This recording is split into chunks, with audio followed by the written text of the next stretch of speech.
প্রধান উপদেষ্টার প্রতি বিশ্ব নেতাদের সমর্থন। ঢাকার সঙ্গে মুক্ত বাণিজ্য চুক্তিতে আগ্রহী ভুটান। ট্রাম্পকে বাংলাদেশ সফরের আমন্ত্রণ ডক্টর ইউনূসের।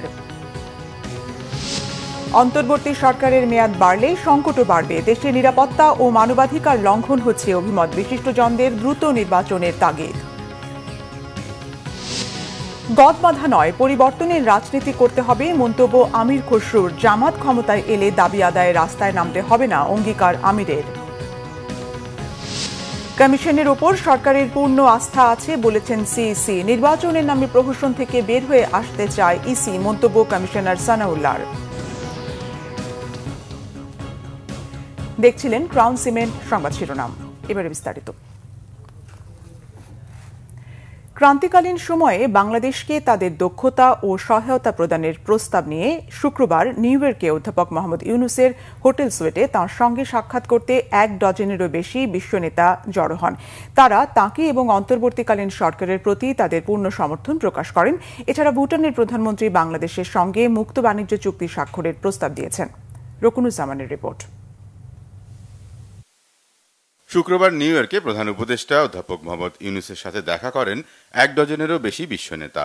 তারা ডক্টর ইউনূসের নেতৃত্বাধীন অন্তর্বর্তীকালীন সরকারের প্রতি তাদের পূর্ণ সমর্থন প্রকাশ করেন। লাতভিয়ার প্রাক্তন প্রেসিডেন্ট ভাইরা ভিকি ফ্রাইবার্গারের নেতৃত্বে এই উচ্চ পর্যায়ের দলে উপস্থিত ছিলেন স্লোভেনিয়ার প্রাক্তন প্রেসিডেন্ট বরুত পাহারো, সার্বিয়ার প্রাক্তন প্রেসিডেন্ট বরিস তাদিচ, বেলজিয়ামের প্রাক্তন প্রেসিডেন্ট চার্লস মিশেল, গ্রিসের প্রাক্তন প্রধানমন্ত্রী জস পাপান্দ্রেউ, বুলগেরিয়ার প্রাক্তন প্রেসিডেন্ট রোসেন প্লেভলেনিয়েভ ও পেটার স্টোয়াফ, ক্রোয়েশিয়ার প্রাক্তন প্রেসিডেন্ট ইভো জোসেপোভিচ এবং বসনিয়া ও হার্জেগোভিনার প্রাক্তন প্রেসিডেন্ট লাদেন ইভালিঞ্চ। এর আগে ভুটানের প্রধানমন্ত্রী বাংলাদেশের সাথে মুক্ত বাণিজ্য চুক্তি স্বাক্ষরের প্রস্তাব দেন। দ্বিপাক্ষিক বাণিজ্য ও বিনিয়োগ বাড়াতে দুই দেশের অর্থনৈতিক অঞ্চলগুলোকে যুক্ত করার ব্যাপারে আগ্রহ প্রকাশ করেন ভুটানের প্রধানমন্ত্রী শেরিং টুবগে। জাতিসংঘের অধিবেশনে সাইডলাইন বৈঠকে প্রধান উপদেষ্টা অধ্যাপক মোহাম্মদ ইউনূসের সাথে এক বৈঠকে ভুটানের প্রধানমন্ত্রী এই প্রস্তাব দেন। বলেন, ভুটানের বিশেষ অর্থনৈতিক অঞ্চলকে কুড়িগ্রামে ভুটানের সাথে বরাদ্দকৃত বিশেষ অঞ্চলের সাথে যুক্ত করা হলে উভয় দেশ ব্যাপকভাবে উপকৃত হবে। এছাড়া যুক্তরাষ্ট্রের প্রেসিডেন্ট ডোনাল্ড ট্রাম্প ও ফার্স্ট লেডি মেলানি ট্রাম্প সামাজিক যোগাযোগ মাধ্যমে প্রধান উপদেষ্টার সাথে তোলা ছবি শেয়ার করেছেন। গত 23 সেপ্টেম্বর সংবর্ধনা অনুষ্ঠানে এই ছবিতে প্রধান উপদেষ্টার সাথে তার মেয়ে ডেনা ইউনূসও রয়েছেন। রকুনুজ্জামান, বাংলা ভিশন, ঢাকা। অন্তর্বর্তীকালীন সরকারের মেয়াদ যত বাড়বে সংকট তত বাড়বে বলে মন্তব্য করেছেন সেন্টার ফর পলিসি ডায়ালগ সিপিডির নির্বাহী পরিচালক Fahmida Khatun. Debate for democracy আয়োজিত ব্যাংকিং খাতে শৃঙ্খলা ফিরিয়ে আনতে ব্যাংক একীভূত নিয়ে ছায়া সংসদে তিনি এই মন্তব্য করেন। ফাহমিদা খাতুন বলেন, অন্তর্বর্তী সরকারের সময়ে অর্থনীতিতে বিনিয়োগ আসে না, তাই বিনিয়োগ পরিবেশ ও আস্থা তৈরিতে নির্বাচন দরকার। বলেন, দুর্বল ব্যবস্থার শাসন চললে অর্থনীতি টেকসই করা যায় না। নির্বাচনের মাধ্যমে রাজনৈতিক দলের কাছে ক্ষমতা হস্তান্তর জরুরি বলেও মন্তব্য করেন তিনি। সিপিডি নির্বাহী পরিচালক বলেন, ব্যাংক একীভূত করা সহজ নয় এবং দেশে এটির অভিজ্ঞতাও ভালো নয়। আর্থিক পরিস্থিতি বিবেচনা করে 5টি ব্যাংক একীভূত করা হলেও চ্যালেঞ্জ ও ঝুঁকি রয়েছে। তিনি বলেন, গত সরকারের সময় কেন্দ্রীয় ব্যাংকের স্বাধীনতা ক্ষুণ্ণ করা হয়েছে। কয়েকটি ব্যাংক হয়েছে অনেকটা তলাবিহীন ঝুড়ি। বলেন, ঢালাওভাবে সবার ব্যাংক হিসেব জব্দ ইতিবাচক নয়, কারণ সব ব্যবসায়ীদের হিসেব জব্দ করলে সংকট বাড়তে পারে।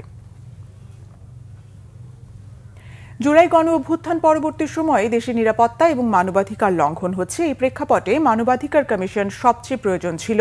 এটি না করে অন্তর্বর্তীকালীন অনেক পিছিয়ে গেছে বলে মন্তব্য করেছেন অর্থনীতিবিদ ডক্টর দেবপ্রিয় ভট্টাচার্য। শনিবার নাগরিক প্ল্যাটফর্ম এর সংলাপ খসড়া জাতীয় মানবাধিকার কমিশন অধ্যাদেশ 2025-এ এসব কথা বলেন তিনি। ডক্টর দেবপ্রিয় বলেন, গত 1 বছরে বাংলাদেশে কোনো মানবাধিকার কমিশন হয়নি। অতীতে নাগরিকদের চাপে পড়ে যে কমিশন গঠন হয়েছে সেটিও নখদন্তহীন মানবাধিকার কমিশন। এ সময় বক্তারা বলেন, জুলাই পরবর্তী সময়ে মানবাধিকার কমিশনের সবচেয়ে বেশি প্রয়োজন ছিল, কিন্তু সেটি হয়নি। এখনো অদৃশ্য কোনো চাপ রয়ে গেছে। গোয়েন্দা সংস্থার কিছু বিতর্কিত কারণে মানবাধিকার পদে পদে লঙ্ঘিত হয়েছে উল্লেখ করে টিআইবি নির্বাহী পরিচালক ডক্টর ইফতেখারুজ্জামান বলেন, এসব সংস্কারও দরকার। বলেন, মানবাধিকার কমিশনকেও জবাবদিহিতার আওতায় আনতে হবে। বিএনপির স্থায়ী কমিটির সদস্য আমির খসরু মাহমুদ চৌধুরী বলেছেন, দেশের মানুষের মনোজগতে একটা পরিবর্তন এসেছে। সেই পরিবর্তনের সঙ্গে খাপ খাইয়ে চলতে না পারলে রাজনীতিতে টেকা যাবে না। রাজধানীর জিয়া উদ্যান সংলগ্ন লেকে সাঁতার প্রতিযোগিতার উদ্বোধন করে তিনি কথা বলেন। আমির খসরু বলেন, গদ বাঁধা রাজনীতির দিন শেষ। রাজনীতিতে এখন ভিশন থাকতে হবে, দূরদৃষ্টি থাকতে হবে। তিনি বলেন, নতুন নতুন ধ্যান ধারণা নিয়ে জনগণকে উদ্বুদ্ধ করতে হবে, নতুন প্রজন্মকে উদ্বুদ্ধ করতে হবে। আমির খসরু বলেন, আমরা রাজনীতিকে গণতন্ত্রায়নের কথা বলি, কিন্তু খেলাধুলায় গণতন্ত্রায়নের কথা বলি না। কিন্তু স্পোর্টসকে গণতন্ত্রায়ন করে সকলকে খেলাধুলার অংশগ্রহণের সুযোগ করে দিতে হবে। আগামীতে বাংলাদেশ জামাত ইসলামী ক্ষমতায় এলে দেশ সেবার সুযোগ পেলে তিনটি প্রধান বিষয়ে গুরুত্ব দিয়ে কাজ করার অঙ্গীকার করেছেন দলটির আমির ডাক্তার শফিকুর রহমান।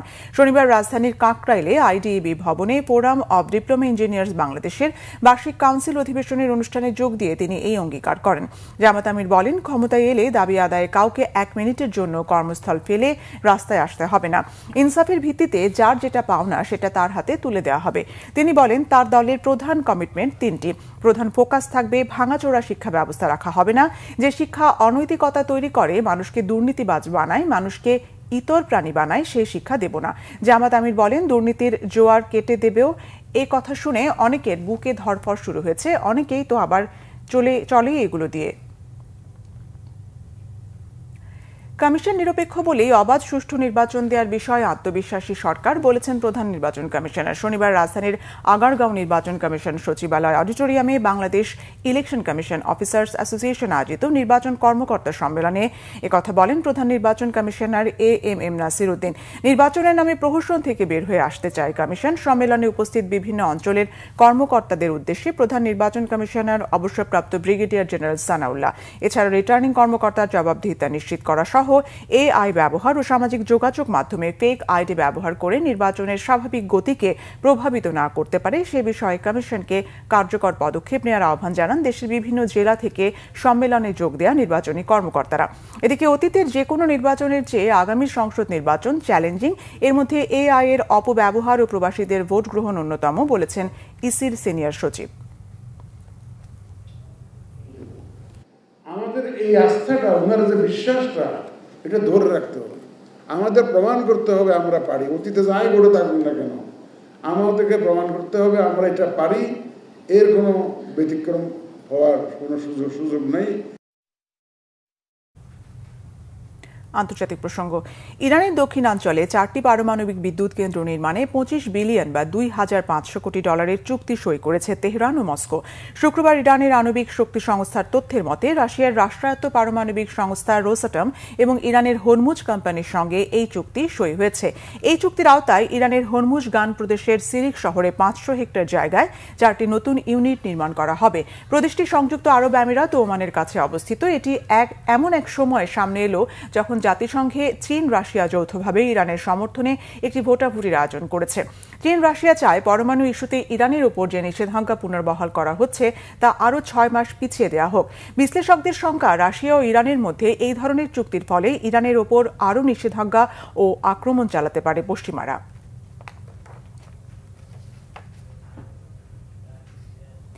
এই ছিল এখনকার মতো। পরের সংবাদ সন্ধ্যা 6টায়। এর আগে 5টায় রয়েছে নিউজ টপ 10 দেখার আমন্ত্রণ রইল।